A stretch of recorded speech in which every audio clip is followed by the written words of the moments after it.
Okay, the missile silo is pretty good. 10 spears to the head of a factory strider to kill it. Yo. Welcome back, ladies and gentlemen. Today, we have my Dust Devil Warbond review. This is probably one of the most hyped Warbonds that we've seen in a really long time, and the Dune vibes are off the charts. So lighting this off, we'll dive into what I was most excited for, the disposable napalm rockets, and oh my goodness, did these things ever exceed everything I expected them to be. These are pretty much god tier on every single faction. You get 2 per cooldown just like Eats, but the cooldown is twice as long, and you stop caring about the cooldown pretty quickly when one cooks off an entire patrol of meatballs. That's right, the crazy, annoying patrol of 4 meatballs, 1 overseer, and 10 zombies, it kills all of it in one go. These things blow up like an airburst rocket, but spray more liquid hot fire than you after Taco Tuesday. And when they're well placed, you can even cook chargers up in one go from behind. Plus, with the area denial, you can easily space the 2 out that you get and shut down any kind of breach with between those and like 2 gas grenades. These are insanely good, and they're going to perfectly round out the disposables build. And now that it has that, you're going to be able to handle everything the game could ever think about throwing at you. I think this is probably the most powerful on-demand stratagem in the entire game. The horde clearing potential combined with that massive AoE fire spread is pretty much unmatched. It's basically just like an Eagle Napalm strike, and I can't wait to dive deeper and master it because I saw some really interesting things when you were shooting it. It has all these weird special angles to force the spread in specific directions, so there's some crazy secret technology with it. Now in this Warbond, you also get the Speargun, which is the most versatile support weapon in the entire game. It has 650 damage, 275 durable at AP 5, and explodes a smaller version of a gas grenade, I would say about half the size of a normal gas grenade at its ending location. It does penetrate through most of the lighter enemies in the game, so I thought this was going to be like my new go-to bug support weapon, because I think that's what it was supposed to be made for. But after playing it on them, I wasn't really feeling it. I could pull the Rupture Strain out of the ground, but I can do that with any explosive.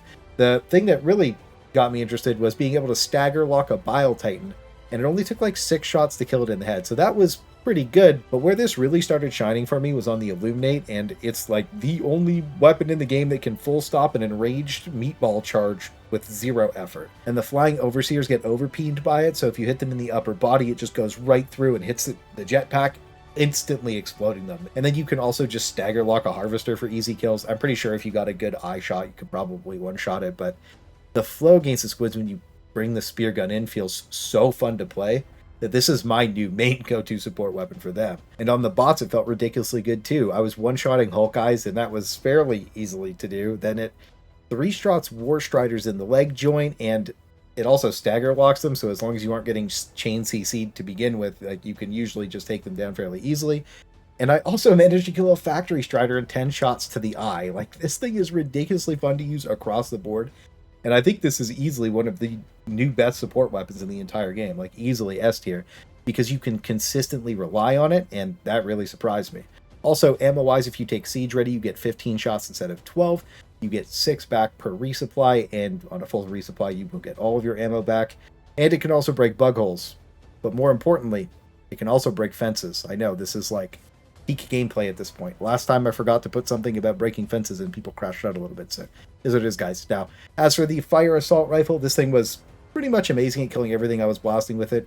75 damage at medium penetration, and it lights everything it touches on fire into a blaze of super glory. But it has one extremely big hang-up. It's a light show just like the Pummeler. I know this doesn't affect everyone, but for me, when a weapon is flashing like a rave party, I can only drop like a game or 2 before my eyes fatigue. And when you're in the caves, you notice this pretty much instantly. I mean, even if the lights are slightly dim, like out in the open world, like the flashing is just way too much. I don't know how this kind of thing makes it into the game. Like, it's just an epilepsy warning on crack, and like, just weird. You know what I mean? I don't know. I personally won't be using the gun because it's just like draining to look at most of the time, but outside of that, I do think the weapon is really good across the board, like damage profile wise, but damage wise, things don't really mean a lot to me most of the time if they're going to be annoying to use. So it is still an assault rifle at the end of the day, but having that fire damage tied to it really lets you blitz down the majority of targets. On the bugs, I was really feeling it on the Predator strain. Anytime I was running into tons of Hive Guards, Bile Spewers, just made quick work of them and made it a walk in the park. It wasn't ideal for the burrower strain because the warriors are going sicko mode right now if you're host, so you have to pull them out of the ground with explosives. If you don't know, they kind of just like auto snap, instantly teleport target you out of the ground. It's ridiculous, right? So if you're a guest, it'll work just fine. But again, where it really shined was on the squids. It rips overseers up insanely fast, and I was dropping meatballs in like one magazine. Like even a pack of zombies, you're just blasting the whole thing down. It's just really fun and thematic to shoot like zombies with a fire AK, so it was just awesome. And it really surprised me on the bots because it gave me a primary for dropping all the soldier bots, devastators, and rocket striders like no problem. I was just able to like mindlessly take them all down. And one thing I really like about igniting devastators is that when bots are taking damage, they're way less accurate, so they have a hard time shooting back at you, and lighting them on fire just makes them way easier to take down. Now, when you are blasting with this thing, it does have an animation hang for the bolt if you fully spray the magazine to 0, so be careful for that. It was mostly removed by Siege Ready, but if you're shooting it just to the last bullet, it has audio for that. And then you reload, it's super snappy and like ridiculously fast. I also did level it up already, so these are the best weapon attachments for it. It does have quite a bit of built-in sway, so the angled foregrip helps reduce that by 25% as a hidden buff and makes it feel way better. And the flash hider is well, it's kind of just there for coke because you're going to be burning your eyes out of your head anyways. Now, probably the most controversial is the missile silo. I think alongside most people, I was expecting it to destroy detector jowers and jammers and stuff like that, but it doesn't have enough demo force to do that. So we have a 153-second cooldown that eats your support weapon slot as a disposable and a stratagem slot. It's not a secondary weapon, so you can't just on demand get ammo back for this thing. And enemies will go out of their way to try and break it, so it has enough negatives that I do think it should be able to break these things from even across the map with it. Stat line wise, it has 2500 damage at AP 7, and it one-shots factory striders. In this clip I killed 2, so like it shouldn't be able to do that with its stat line, but for some reason it can, which I'm happy about. And now we're at the part where nobody wants to hear. Even though it's not that across the map objective killer, which again, it should also be able to do that, the cooldown buff that they gave it made it match the reinforcement time. So like any flare or breach that gets called in, you just throw this thing down when that happens and match the cooldown of it. And this is one of the best strats in the game for taking out all of the high priority targets on demand for the bots and the squids. But over on the bugs, they kind of just walk over and break it, so it's basically worthless on that faction. And I also had this weird problem where it was desync most of the time to not actually land where it was shooting, and it was just like massively off target on other people's screens. So I don't know what's happening with that. And actually aiming this thing was kind of a disaster. You have to pick up the little laser guided pistol that takes up your support weapon slot, but they didn't eat their mega berries with this one because they did a blanket nerf to sway for every pistol in the game. And the sway on the laser pistol you pick up is so extreme that shooting at anything even kind of far away is extremely jarring, so you have to lay down to remove most of the sway to make that happen. So overall, I think it's really cool, but it plays very awkwardly, and it does have a niche that it can fill, but it should also be able to destroy those things. As for the pineapple grenade, I don't know how to describe this one. It just made me question pretty much everything about how this was tested and okayed to go to the live server. And it's so pathetic that it actually impressed me. I couldn't even really kill zombies properly with it. You only get 3 of these, so 1-to-1, it should be the horde clearing equivalent of thermite, but it's so bad at killing everything that I could provide you with more use cases to bring smoke. Genuinely, this is flat out the worst grenade in the entire game that I would put below D tier. Like, it earned its own tier. And I'm going to bring up everybody's favorite term when it comes to Helldivers: realism. This thing has like 15 hexagons around it, and it should blow up at least 15 times instead of 6. But it realistically should just be an airburst rocket as a grenade, and then it would be fine. But for now, this is just a dead slot. As for the machete in the superstore, same deal. A lot of people were hyped about the medium peen, and sure, you could kill some stuff with it, but the swing speed is so slow that it just feels bad to use on top of being bad. So you're kind of just drip diving with it to look cool, which is perfectly fine. But I'm also going to throw an L up on this one because it should have a flare when you hold R. This thing is ridiculously cool looking. There's no doubt about that. And the Senator has a flare when I hold R.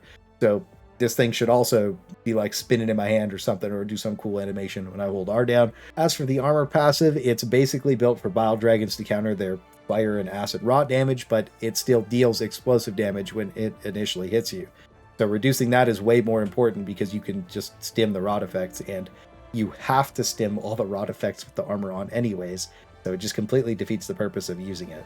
The throwing range is also niche, so you either wear it all the time or never, so I think the passive is bad, and that sucks because the armor looks insanely cool. I think the heavy armor is actually one of my favorites in the entire game, and I think one thing that's missing from all these themed armors over anything else, even if we never get transmog, is like a pseudo muscle enhancement for their biome specifically. Like my desert armor was built to be in the desert. Like it should make me immune to like all the desert effects, like the slows from crawling up the sand dunes, the desert storms. Like it's literally built for that. So realistically, the desert armor should remove any negatives from any of the heat biomes and all the desert effects. Now, the desert camo on everything I think does look pretty cool, and I do like seeing skins in every Warbond for all this stuff. So before you buy the Dust Devil Warbond, I think it's definitely worth it for the Speargun and the disposable Napalms. Between those two, you get like two of the best stratagem cooldowns in the entire game. They both bring something to the table that is insanely fun and opens up build options for crazy on-demand power. The Fire Assault Rifle is really solid, but the flashing for me is just too much for more than like a game or two, so you'll barely see me using it. The Missile Silo is also cool, but it's not what most people wanted, so I think that it's going to be perceived negatively for quite some time, and I do think the patch note switcheroo was just kind of weird, and the Pineapple Grenades just ended up being like a weird meme dead slot, so this Warbond ended up really surprising me, and it took the 4th slot on my Warbond priority tier list. The reason that you should get the top 3 before this over anything else is because they activate all of the support weapons and stratagem in the game to be way more fun to use, and more importantly, they remove all of their weaknesses and downsides. This makes the most out of your favorite guns, and I've seen a ton of people say they're struggling in the caves now, but they're running like a mess of a loadout that clearly can't handle everything that's getting thrown at them.